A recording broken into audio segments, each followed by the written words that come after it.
We've got Doctor, he's also a lawyer and professor, Francis Anthony Boyle, joining us. He was already on 2 days ago, but I was listening to the interview while I was taking care of things at home in the office that day and working on some investigations, and I thought, man, I got to have him back for a second interview. There's so much to cover. We're going to him in just a moment.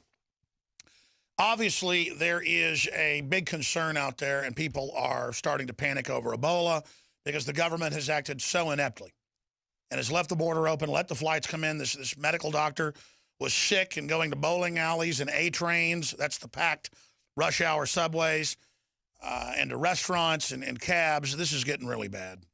It looks like a fake narrative to me that everybody that has it is healthcare workers, that they're just picking fake people to say that they have it so they can put out their PR. That may not be it, but we have medical doctors that we've talked to on record and off record listing the hospitals where openly they are disappearing people that have Ebola-like symptoms. So we're going to follow that over the weekend. I have some big news on that on Monday. Look for special alerts and video reports over the weekend at Infowars.com and PrisonPlanet.com.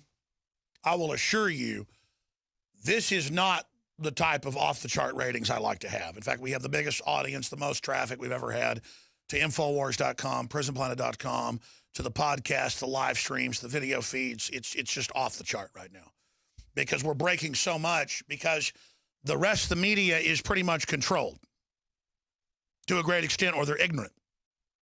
DrudgeReport.com is linking to our article with top Border Patrol medical doctor by name who is under a lot of fire right now. They're threatening to fire him on Monday. He'll be back on with us. He says he feels fine. That's fine. He's had all these doctors all over the country call him, and doctors in his town that know him, and doctors at the hospital called and thanked him and said, yes, it's Ebola. We think it was Ebola, and you're right, they're disappearing people. But then they're like, don't say my name. It's going to come out, okay? But he's like, hey, if it's Ebola and they're covering it up, fine, fire me. He manages several hospitals, several medium-sized clinics. He's not at the Truman Center. That's a different company. That's where he did his internship. So that's going on. We're going to go to Dr. Boyle here in a moment on the providence of Ebola because he did author the U.S. Biological Weapons Treaty that was adopted at the UN. And he went through the big top globalist PhD program they only get one PhD a year out of at Harvard, the Kissinger PhD, which they only give to top people they want to make super gophers or legates, I would call them. And so he's got the inside scoop on how they operate and how they work. And he's been basically saying this stinks to high heaven. We'll talk to him in a moment. Quite frankly, we had quite a stockpile of Survival Shield X2 and regular Survival Shield because I got tired of selling out of it. But that stockpile is selling out, and we may get into a point where we don't even have it because a lot of folks know what it does for your body's natural defenses and health and just overall wellness. The things it's done for me. DNA Force has the BioPQQ and the CoQ10, the organic sources, and a lot more. Nothing's a silver bullet, not even our colloidal silver that's called silver bullet. But you want to bolster your immune system, obviously. That's what I'm doing. Sunlight, purified water, rest, staying away from areas like subways if this continues to break out. I've been saying I hope it doesn't get big and don't think it would. But I just underestimate the fact that maybe they want a big crisis, maybe they want to sell vaccine, I don't know. But if you want to get your Survival Shield X2 or the Lung Shield, the Lung Cleanse, that is a whole bunch, dozens of essential oils and herbs concentrated. It's not like other throat sprays. They're real thin and just some menthol. This stuff is really thick, so you got to clean out the spray nozzle after you use it a few times because it'll clog up. I mean, it's so thick. And I put 3 shots in my mouth, and then I inhale a little bit. That's what Dr. Group recommends. Again, none of this is a silver bullet for anything. It's just super high-quality supplements. If you don't have vitamin C, you get scurvy. So, eat your oranges. All of that boosts your immune system. Garlic. I had a whole bunch of garlic with my eggs this morning, and I don't care if, folks don't like my breath. That's what I'm doing. InfoWarsLife.com or 888-253-3139, and I would secure your Survival Shield X2 or original Survival Shield nascent iodine today. And again, it's not like the really horrible tasting stuff that'll kill you they sell at the store that's for topical. And it's not like the other stuff that's mixed with alcohol and binds with it. Our iodine turns electric purple blue on paper because it's pure iodine from crystal source. Doesn't turn black on paper. It's real nascent iodine, the pure thing, not some byproduct derivative. So, again, Survival Shield X2, InfoWarsLife.com, and your purchase helps support the broadcast and the First Amendment here. All right. Professor Francis Anthony Boyle is a leading American expert in international law. He was responsible for drafting the Biological Weapons Anti-Terrorism Act of '89, the American implementing legislation for the '72 Biological Weapons Convention. He served on the board of Doctors of Amnesty International and represented Bosnia and Herzegovina at the World Court. He serves as a legal advisor to the President delegation to the Middle East peace negotiations in '91-'93. He delivered the Bertrand Russell Peace Lectures. Professor Boyle teaches international law at the University of Illinois. Champaign is the author, and I'm not going to go over all of his books that he's written, dozens of them. He holds a Doctor of Law, magna cum laude, as well as a PhD in political science, both from Harvard University. And his most recent book, Destroying Libya and World Order, The 3 Decades U.S. Campaign to Terminate the Gaddafi Revolution, available on Amazon.com. We appreciate him being so available the last few days. Thank you for coming on. What is your take on what's happening with Ebola, sir?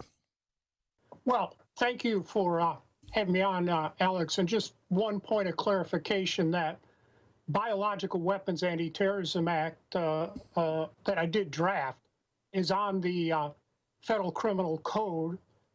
It was passed unanimously, my legislation, by both houses of Congress. Yes. And signed into law by President George Bush Sr., a conservative Republican. So it's not as if I'm doing something here at the behest of liberal Democrats. I think, as I've said elsewhere, what we're seeing there in West Africa is a result of the U.S. biosafety level for laboratories, the highest level. We have one in Guinea, one in Liberia, and one in Sierra Leone. And these labs do every type of hideous biological warfare work you could possibly imagine, including DNA genetic engineering on just about every type of agent you can possibly imagine. So it's my opinion that this is where it came from. I'm trying to figure out, precisely what type of agent we're dealing with. Today's New York Times has 2 variants. One, what looks like some type of hoof and mouth disease that was genetically engineered along with Ebola down at the University of Texas in Galveston. And a second type, this is in the New York Times today, you can read it. That's right, hidden in plain view. I have the article right here. Just right. Buried this is a product of BioShield, so our bioweapon is bouncing back on us. I'm afraid this is blowback. The second unbelievable bio weapon involved here is the National Institutes of Health. They've always been up to their nose in actually their eyeballs in biological warfare, and the Center for Disease Control. The second agent seems to be a genetically modified organism involving enhanced lethality, Ebola, together with the virus for the common cold. Oh my God! And you put the 2 of them together. Now, so I mean, you're the author of our biological weapons law. You're a top expert in this. You were access to a lot of classified stuff when you did that work. You're here telling us that you've looked at this. It's hiding in plain view. And we know we have these secret bioweapons labs in Africa. That's what the African scientists are saying. The media has been attacking me for pointing out that South Africa admitted they developed this stuff. That was declassified in the mid-'90s, as you know, with Project Coast. And the CIA worked with them too, right? That's well known. Yeah. So you're saying, in your view as an expert, you believe that this is a Western-developed bioweapon crossed with a cold, because the Army's come out. We have the report on Infowars.com today, and said they believe that it will transfer like influenza A in temperatures below 45 degrees, and will go airborne this winter? I think it's been manufactured to be airborne to some extent. Although, for your viewers, I want to make it clear, I have never had access to any type of classified information. I've never had a government security. Only when you were in Congress working with them, because I read some of the filings on it, it just talked about, well, I guess, declassified info that you went over with them then. That's right. Back in those days, everything was in the public record, but pursuant to Freedom of Information Act requests where you could actually get something. But these days you can't get anything, and you just have to read the press and scientific literature very carefully to find out what's going on. Yes, concerning the influenza virus, today the New York Times, I just sent you my comment on that, says that they're going to be testing out 3 types of vaccines over there, the 2 I mentioned, and a third involving the flu. And now, you have to understand, they call it vaccines, but this is simultaneously offensive, defensive work. First, you develop the biological agent itself by means of genetic engineering. In the case of Galveston, it looks like foot and mouth or something, and Ebola, enhanced Ebola. And in the case of NIH and GlaxoSmithKline, it is this, what I call Cobola, the common cold, together with the enhanced Ebola. And by the way, it's reported yesterday that in the BBC today, GlaxoSmithKline has been over in Guinea testing this stuff out. And in Mali. Mali just came down with its first case of Ebola reported today. So the third variant then appears to be some type of Ebola, enhanced Ebola, with the flu. So that'd be even more contagious than the other 2, if that's what the New York Times says they're going to do this. And we have to understand, the weapon comes first, and then the vaccine comes second. So when they say they're testing out vaccines with GMO, that also means they have the weapon. And they very well could be just using the weapon and withholding the vaccines. Oh. The positive point here, though, Alex, is this. It's a fundamental rule of biological warfare that you do not launch a biological warfare attack on anyone unless you have already developed an effective vaccine by use of the same technology. Now, if you read that story I sent you today from the New York Times, which I analyzed carefully, it appears that these vaccines have already been developed at Galveston, yes, National Institutes of Health, and have not been developed but produced, but at a small scale. The excuse, well, we couldn't jack it up because Big Pharma wouldn't come in here, that's ridiculous. We spent $79 billion on this stuff since 9/11.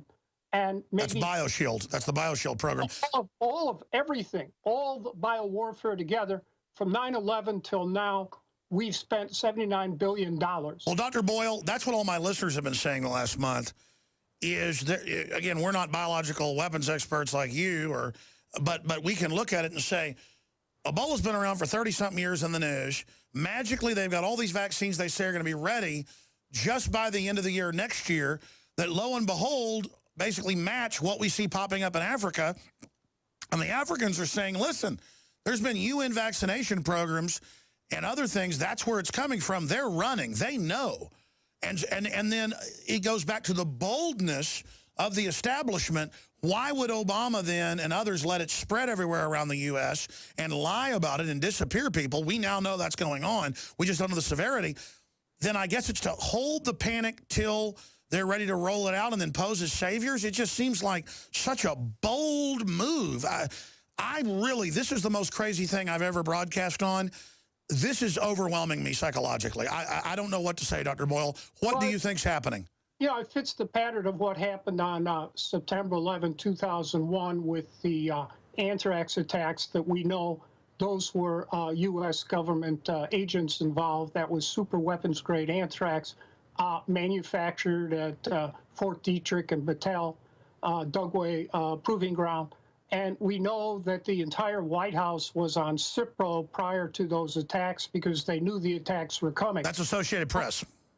Right, that's all over. So my assessment of the situation is that Galveston and NIH already have these vaccines along with the agents, and I suspect our elite have already been administered these vaccines to protect them from the blowback, which is undoubtedly coming.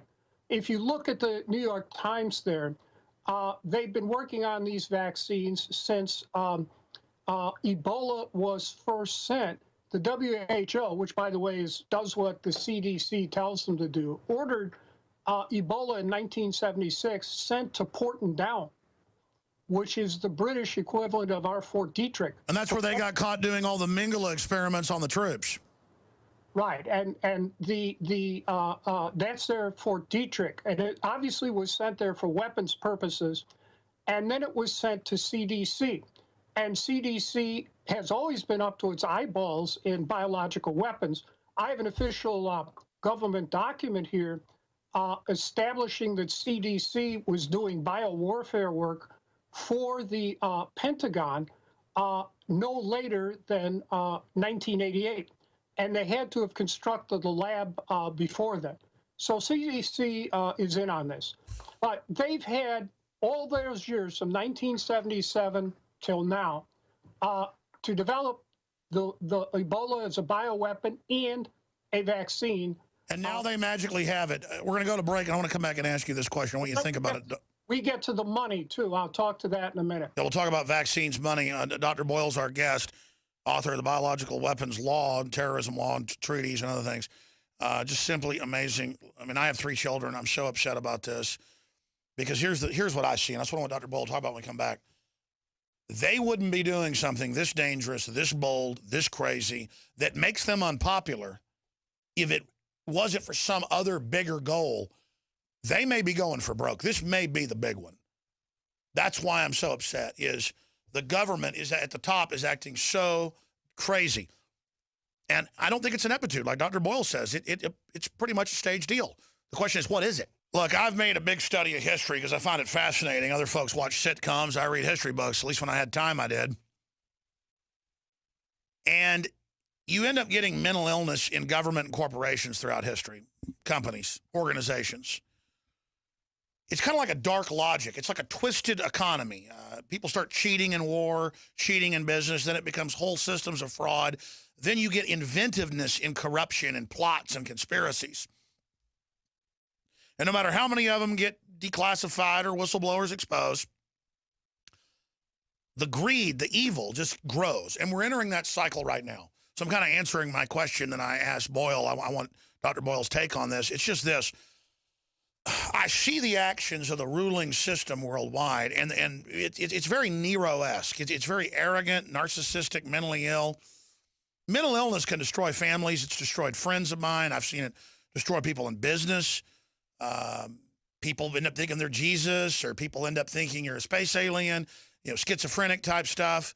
I've seen nervous breakdowns, you name it. But when you get it in government and incompetence mixed in with it and corrupt big pharma and a bunch of eugenicists saying there's too many black people, and that's what this Ebola czar is, a eugenicist. When I first saw him, I thought, I've heard of him. Oh, yeah, he runs all Al Gore stuff. And then it's declassified, all the things they've done to Africa with bioweapons and everything. Black people, it's just open season on them. But they're doing it to everybody. But they really like to go after black people. That's the apple of their eye. Dr. Boyle, I'm really freaked out at this point. I want you to get into money, but it's obviously bigger than that. But this is so bold. I don't see them getting away with this. The polls don't show it either. And people's kids die from this. Folks are going to know what did it. Has the elite gone completely insane at this point? No, I don't think so. You mentioned Czar Ron Klain, Obama, Mrs. Obama, all the rest of them. They all went to Harvard Law School. Every one of them, they were after me. This is the Harvard Law School mafia at work. Cass Sunstein, you know of him. David Barron, who said Obama could murder Americans, put him on the First Circuit. I could go down the entire list. Occasionally there's a Yale law, or Harold Killer Cole, Mr. Drone. Occasionally there's a Yale law person, Mrs. Clinton. But this is Harvard Law Mafia. I went through the same program when I was there. If you saw the movie The Paper Chase, that's exactly what it's like. And these people, they are not incompetent.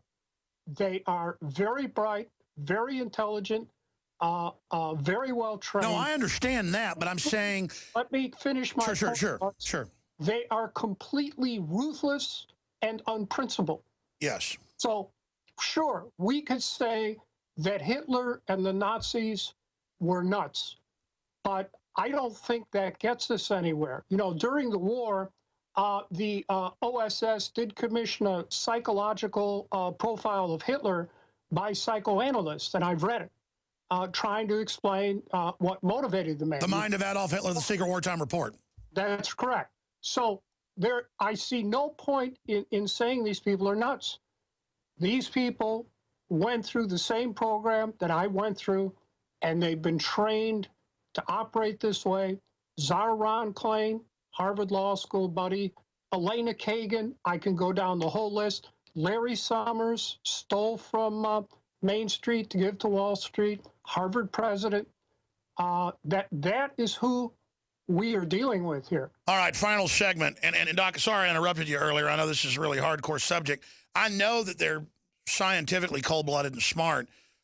Just to me, it is a form of power-mad mental illness, because just because you can be Machiavelli doesn't mean you should be Machiavelli. And I know, why did they end up bringing you through that high-level program that so few go through, and then you ended up not joining them? I mean, I think that's another example of how there are ways to turn this around.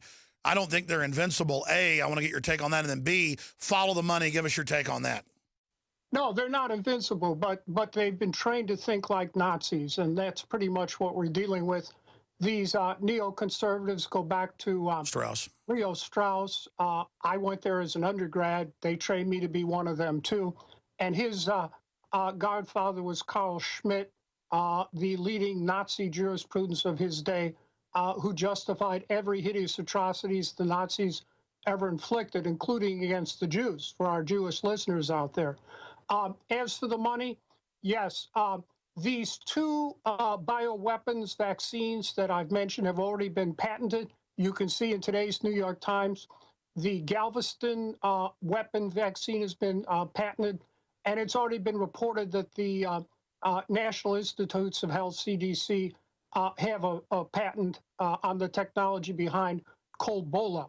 So what we see here is, as you said, rolling this out, then coming out with the two vaccines that they know work, and making a killing off of this, because with patents, they can charge whatever they want, and to stay alive, people are going to pay whatever they want.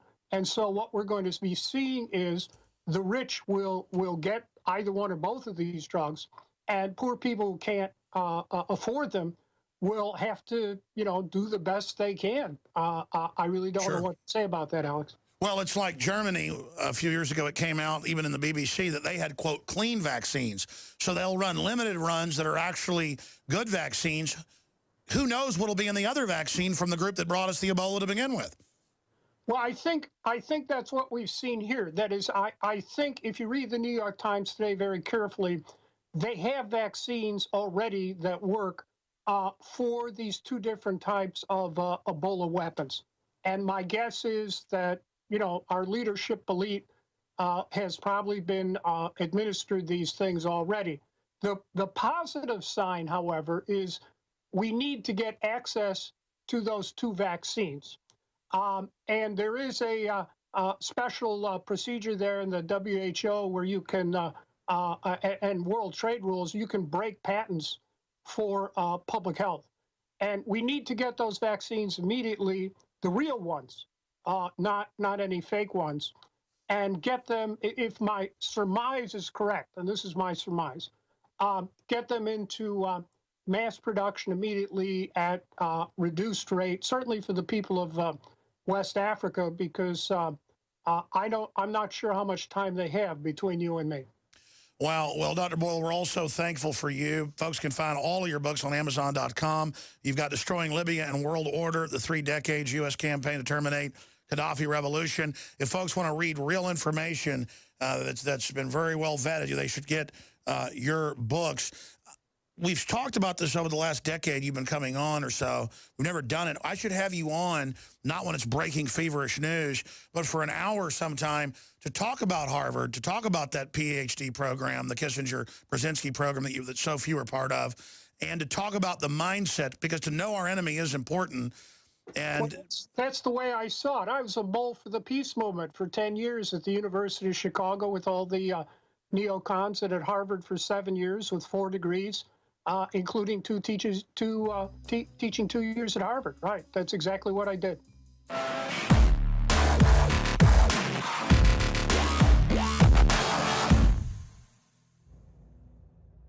Introducing the first proprietary oxygen-based intestinal cleanser, OxyPowder. Backed by real FDA-approved phase 1, 2, and 3 clinical trials. People are suffering from all kinds of digestive issues these days. All the toxins from the air, the food, the water, ultimately ends up in the gut or affects the gut. My main focus was to come up with a remedy for this, something that's safe and effective that anyone can take on a regular basis to keep their intestinal lining clean. My recommendation is to clean your intestines at least 2 to 3 times a week to prevent the toxic buildup from going into your bloodstream. Take your health into your own hands and start cleansing your body today with OxyPowder. Secure your OxyPowder today at InfoWarsLife.com. That's InfoWarsLife.com.